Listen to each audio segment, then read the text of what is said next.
নমস্কাৰ আপোনালোকে চাই আছে জোনবাই মিডিয়া আৰু এই মুহূৰ্তত দিব খুজিছে এটা বিশেষ গুৰুত্বপূৰ্ণ খবৰ কাজিৰঙাত অনুষ্ঠিত হৈছে দ্বিতীয় ইণ্ডিয়ান ৱাটাৰৱেজ ডেভেলপমেণ্ট কাউন্সিলৰ মিটিং আৰু এই মিটিঙত অংশগ্ৰহণ কৰে অসমৰ মুখ্যমন্ত্ৰী ডক্টৰ হিমন্ত বিশ্ব শৰ্মা ডাঙৰীয়া ministry of port shipping and ৱাটাৰৱেজৰ কেন্দ্ৰীয় মন্ত্ৰী সৰ্বানন্দ সোণোৱাল ডাঙৰীয়া আৰু দেশ বিদেশৰ প্ৰায় ৩০০ৰো অধিক এই প্ৰতিনিধিয়ে এই সভাখনত অংশগ্ৰহণ কৰে আৰু এই সভাখনত অংশগ্ৰহণ কৰি মুখ্যমন্ত্ৰী ডক্টৰ হিমন্ত বিশ্ব শৰ্মা ডাঙৰীয়াই সাংবাদিকৰে হোৱা কথোপকথনত কেইবাটাও গুৰুত্বপূৰ্ণ মন্তব্য আগবঢ়ায় অসমৰ পৰ্যটন সম্পৰ্কে আৰু এডভান্টেজ অসম সম্পৰ্কে তেওঁ মন্তব্য আগবঢ়ায় আৰু পঞ্চায়ত নিৰ্বাচনকে ধৰি কেইবাটাও গুৰুত্বপূৰ্ণ বিষয় সম্পৰ্কে তেওঁ সাংবাদিকৰে হোৱা কথোপকথনত তেওঁ কেইবাটাও গুৰুত্বপূৰ্ণ মন্তব্য আগবঢ়ায়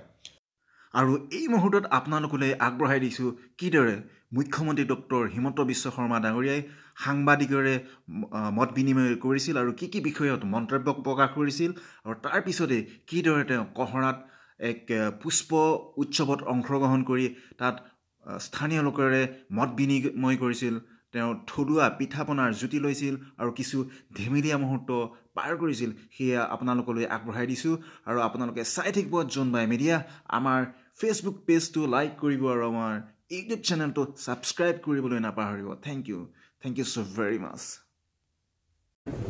বিশ্বৰ যিবিলাক ডেষ্টিনেশ্যনত যাবৰ বাবে পৰ্যটকসকল আগ্ৰহী বা পৰ্যটকসকল যাব পাৰে তাৰ ভিতৰত অসম এটা আকৰ্ষণীয় ডেষ্টিনেশ্যন আৰু ইয়াক তেওঁলোকে বিশ্বৰ চতুৰ্থ স্থানত স্থান দিছে যোৱা ৩ বছৰত এক আন্দোলন বিবৰ্জিত পৰিৱেশ যোৱা ৩ বছৰত আমি যি ধৰণে অসমৰ পৰা হত্যা হিংসা আমি নোহোৱা কৰিবলৈ অসমবাসী সক্ষম হলো আৰু চৰাইদেউ মৈদামক বিশ্ব ঐতিহ্য ক্ষেত্ৰ তাৰ লগে লগে মাজুলী কাজিৰঙা মানস কামাখ্যা মন্দিৰ বৰদোৱা এই সকলোকে আমি বিশ্ব মানচিত্ৰত লৈ যাবৰ বাবে যি আমাৰ প্ৰয়াস আছিল বিহুক এক সুন্দৰভাৱে বিশ্ব মানচিত্ৰত লৈ যোৱাৰ প্ৰয়াস চলিছিল সেই সকলোবোৰে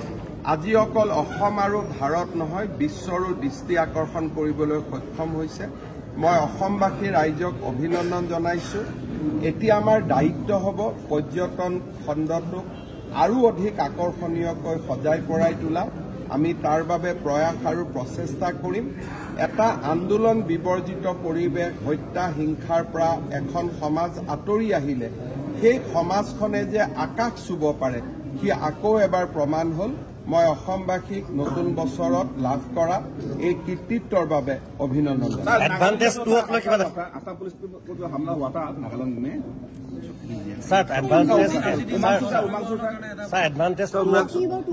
कोई इश्यू नहीं है हम लोग सब कुछ संभालते हुए हैं और आमी सकलो ठीक करी থাকিম এবিলাকক বহুত বেছি হেৰি থকাৰ এডভান্টেজ টুক লৈ কিমান আশাবাদী বিনিয়োগৰ ক্ষেত্ৰত কিমান আশাবাদী এডভান্টেজ টুক লৈ আপুনি যিহেতু মুম্বাইত লগ কৰিছে আশাবাদী বা মোৰ আশাৰ ওপৰত নহব অসমৰ মানুহে বিনিয়োগকাৰী কিমান আশ্বস্ত কৰিব পাৰিব তাৰ ওপৰতে নিৰ্ভৰ কৰিব মোৰ ওপৰত কি হ'ব অসমৰ মানুহে যিমানে আশ্বস্ত কৰিব যে অসম শান্তিত থাকিব অসম সকলো ফালৰ পৰা এখন বিনিয়োগ ফ্ৰেণ্ডলি ষ্টেট হ'ব তাৰ ওপৰতে নিৰ্ভৰ কৰিব গতিকে তেওঁলোকৰ অসমৰ ওপৰত এছেছমেণ্ট কি সেই কথা আমি এডভান্টেজ অসমৰ সময়ত গম পাম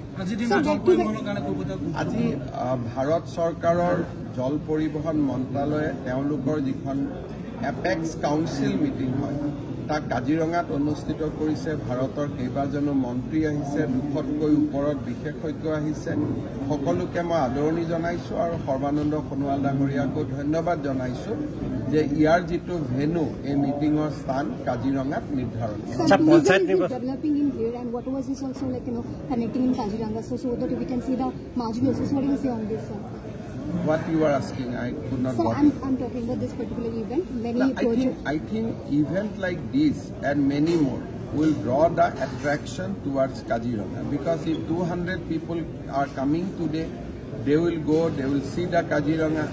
they will make more publicity. Then next time 2,000 will come. So this will have a replication. This will have a. So আমি কিয় আজি বেয়া কথাবোৰ আলোচনা কৰিম? বেয়া কথা এইবিলাকতো মই জানোৱেই, কিন্তু এইবিলাক কথা মাইকত ক'লে দুটা মানুহ অহাটো ইয়াত কমিহে যাব। মই আপোনালোকক এটাই কথা কৈছো যে মই নিগেটিভ কথাৰ উত্তৰ দিয়াটো এক প্ৰকাৰ বন্ধ কৰি দিছো। এলিভেটেড কৰিডৰ নামত কি ক'ব কাজিৰঙা? এলিভেটেড কৰিডৰ সোনকালে হ'লে ন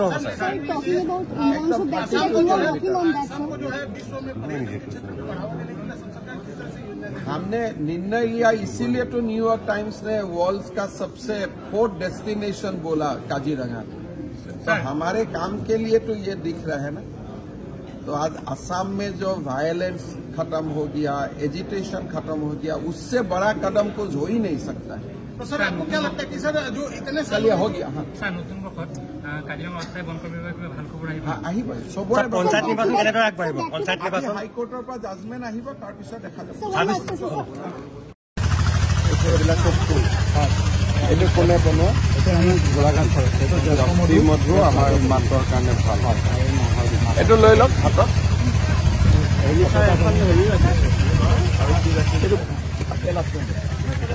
এইটোতো মিলেটত বনোৱা, তলৰ এইটোতো নৰ্মেল বনোৱা।